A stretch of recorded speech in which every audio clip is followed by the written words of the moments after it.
12वीं भारतीय छात्र संसद 2022।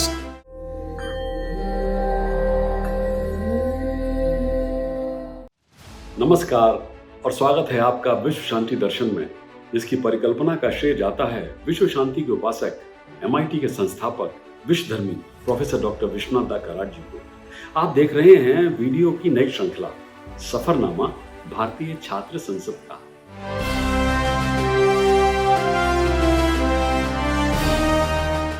और सुन रहे हैं भारतीय गणतंत्र के कुछ चुनिंदा लोगों के विचार, जिन्होंने इस संसद में शिरकत की थी। लोकतंत्र न तो राजशाही की तरह बासी है और न ही तानाशाही की तरह आतंक का राज है। लोकतंत्र राष्ट्र के शरीर की राजनीति में स्थायी चिरस्थायी लहर के लिए खड़ा है।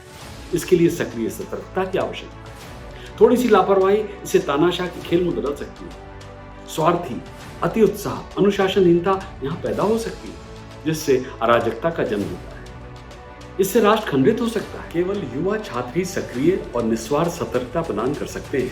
वे एक महत्वाकांक्षी विदेशी शक्ति के हमले का सामना करने के लिए राष्ट्र को मजबूत रख सकते हैं। इस प्रकार लोकतंत्र युवाओं के बल पर ही मजबूत बन सकता है। युवाओं की बात निकली तो महाराष्ट्र के उप मुख्यमंत्री श्री देवेंद्र फडणवीस को याद किए बिना हम नहीं रह सकते। उन्होंने भी भारतीय छात्र संसद के 11 वर्ष के लंबे सफर में शिरकत की थी। साथ ही साथ आपकी मुलाकात होगी रजत शर्मा से, जो इंडिया टीवी के अध्यक्ष और प्रधान संपादक है। शर्मा को उनके शो आपकी अदालत के लिए जाना जाता है, जिसमें वो राजनेताओं और मशहूर हस्तियों का अदालत कक्ष जैसी सेटिंग में साक्षात्कार करते हुए दिखाई देती है।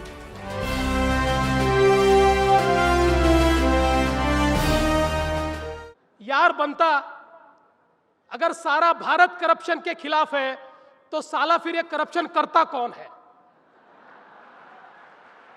और ये सवाल मैं अपने आप से भी पूछता हूं और इसका जवाब भी देने की कोशिश करता हूं। दोस्तों, भ्रष्टाचार एक ऐसी व्यवस्था का सूत्रपात करता है जिस व्यवस्था से जनता प्रताड़ित तो है, लेकिन उस व्यवस्था से लड़ना नहीं चाहती। यह एक ऐसी व्यवस्था है जिस व्यवस्था का हर व्यक्ति विरोध करना चाहता है, लेकिन उससे कॉम्प्रोमाइज करता है, और इसीलिए देश में भ्रष्टाचार है। आर्य चाणक्य कहते थे, इस राष्ट्र की जितनी दुर्दशा दुर्जनों की दुर्जनता से नहीं हुई, उतनी सज्जनों की निष्क्रियता से हुई है। और आज यही समाज का यथार्थ है। भ्रष्टाचार के खिलाफ तो हम हैं, पर उससे हम लड़ना नहीं चाहते। आज युवा दिवस है।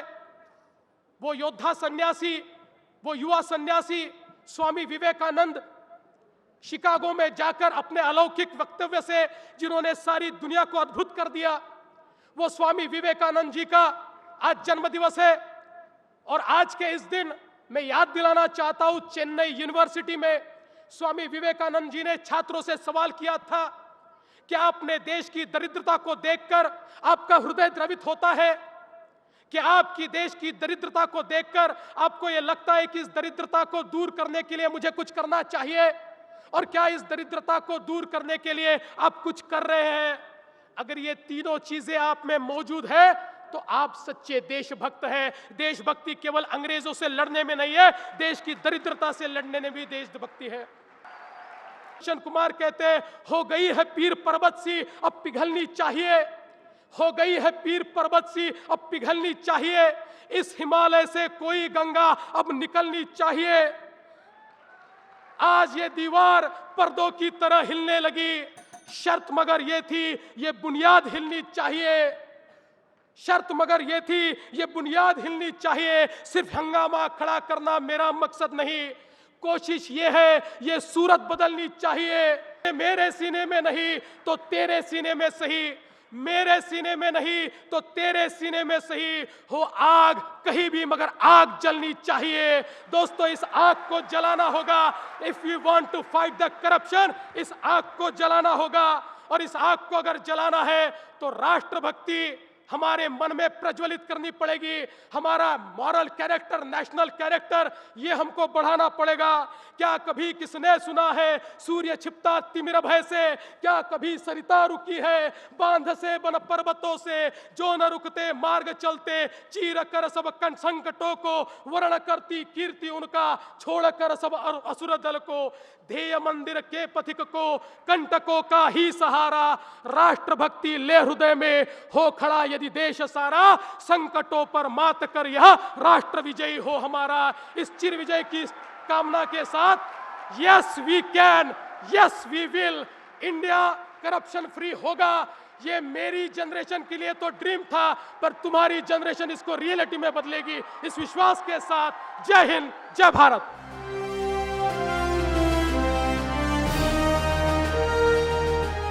भारत सरकार के होम मिनिस्टर सुशील कुमार शिंदे आपकी अदालत में थे। उनसे पूछा गया कि क्या इस देश में हमारी माताएं, हमारी बहनें सुरक्षित हैं? क्या ये जिम्मेदारी आपकी नहीं है?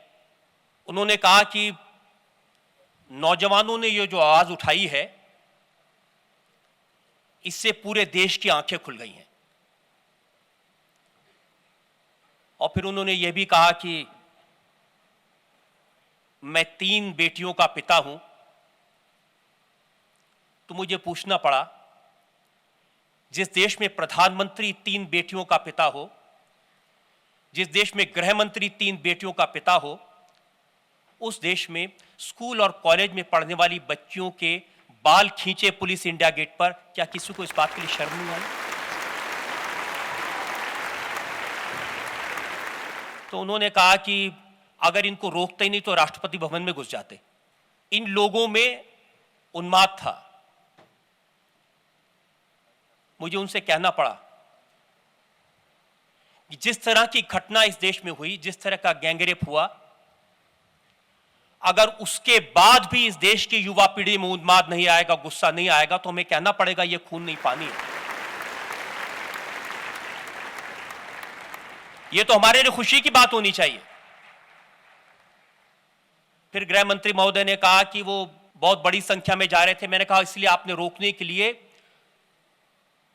जो 10 मेट्रो स्टेशन थे उस इलाके में पड़ने वाले, उनको बंद कर दिया ताकि नौजवान वहां पहुंच ना पाए। इंडिया गेट पर ताले लगा दिए। तो मित्रों, उन्होंने जवाब में कहा कि वो रशिया के राष्ट्रपति पुतिन आने वाले थे। तो मुझे कहना पड़ा कि एक बार पुतिन भी देख लेते हमारे देश में कैसा लोकतंत्र है। जो लोग ये कहते हैं कि नौजवानों को राजनीति में आना चाहिए, वो ये भी हमेशा कहते रहे हैं कि ये नौजवान तो देश से कंसर्न नहीं है, ये तो खाओ पियो मौज करो के काम करते हैं। पिछले 6-8 महीने तक ये बार बार कहा जाता था ये लोग तो वोट देने नहीं आते, ये सिर्फ अपने बारे में चिंता करते हैं। लेकिन मुझे लगता है कि पिछले 6 महीनों में और आज आप सबको देखकर मुझे लगता है कि ये जवाब उन दो लोगों को मिल गया है कि देश का नौजवान जाग गया है और अब वो अपना हक मांग रहा है।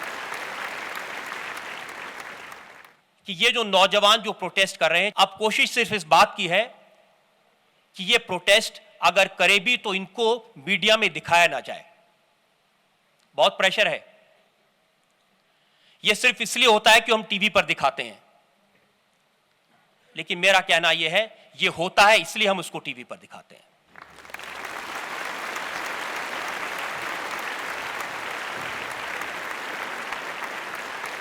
दिल्ली की मुख्यमंत्री शीला दीक्षित से इस सवाल पर मैंने बात की थी। मैंने उनसे पूछा, आप तो महिला हैं, आप तो दिल्ली की मुख्यमंत्री हैं,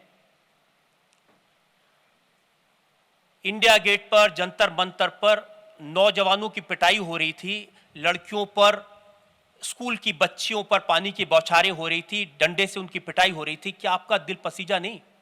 आपको यह नहीं लगा कि आपको वहां जाना चाहिए था और पुलिस से कहना चाहिए था कि इसको रोको? उन्होंने कहा कि मैं घर पे बैठ के टीवी पर सब देख रही थी रजत जी, मेरा मन तो बार बार किया, कई बार सोचा, लेकिन सिक्योरिटी वालों ने कह दिया कि आप वहां मत जाइए। तो मैंने उनसे पूछा कि आप तो उस पार्टी की हैं जो महात्मा गांधी को अपना आदर्श मानते हैं, अगर आज गांधी जी होते, वो टीवी पर इस तरह का अत्याचार अपने घर में बैठकर देख रहे होते, तो वहां चले जाते या सिक्योरिटी वालों की बात मानते?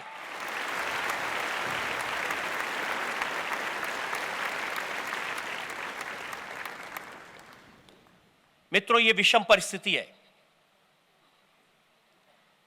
और जितनी चुनौती ये नौजवानों के सामने है, उतनी बड़ी चुनौती मीडिया के सामने है। और मैं ये दावे के साथ कह सकता हूं, पिछले साल भर में जो क्रांति के नए लक्षण हमने देखे हैं, जो लड़ाई की नई शुरुआत हमने देखी है, उसमें मीडिया और नौजवान दोनों ने मिलकर यह मशाल जलाई है। और अब कोशिश ये होनी चाहिए कि यह मशाल बुझे नहीं, क्योंकि जब इस देश का नौजवान जागेगा,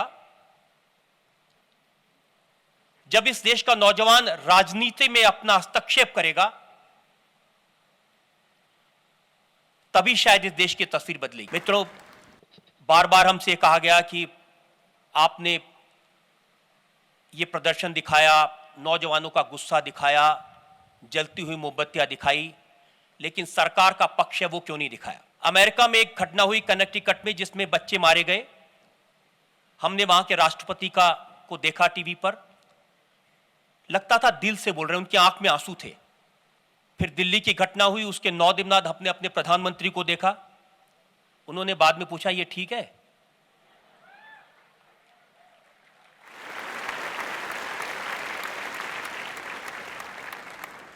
राष्ट्रपति के बेटे टीवी पर आकर कहते हैं कि जो लड़कियां वहां प्रदर्शन करने गई थी, वो डेंटेड पेंटेड ब्यूटीफुल वुमेन है, और दिन में प्रदर्शन करके शाम को वो डिस्को जाती हैं।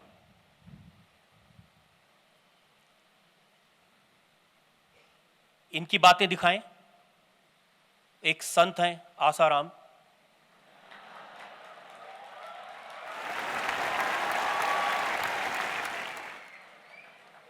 वो कह रहे हैं कि वो लड़की अगर उनमें से किसी एक को भाई बना लेती, उसके आगे हाथ जोड़ लेती, धर्म की दुहाई देती, तो बच जाती। इससे ज्यादा शर्म की क्या बात हो सकती है? और फिर ये कहे कि इसको लेकर नौजवानों में गुस्सा ना हो, इसको लेकर के दिल में आग ना हो, ये कैसे हो सकता है? मुझे खुशी है इस बात की कि नौजवान राजनीति में कैसे आए, वो क्या कर सकते हैं, इसको लेकर के इस छात्र संसद में चर्चा हुई। मैंने बहुत कुछ लिखा था यहां पर आपसे बात करने के लिए, लेकिन सच बताऊं, जब आपके सामने आया तो मेरा यही दिल किया कि इस सबको तो मैं किनारे पर रख दूं, और मैंने रख दिया और आपसे दिल से बात करूं।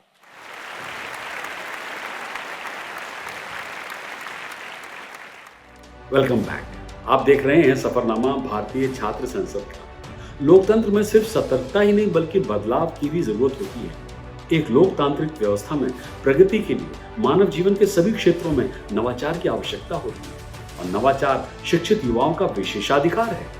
एक सफल लोकतंत्र में सामाजिक और आर्थिक संस्थाओं का विकास होता है। इस प्रकार युवा छात्रों के लिए आवश्यक है कि वे लोकतांत्रिक व्यवस्था में सक्रिय भूमिका निभाएं।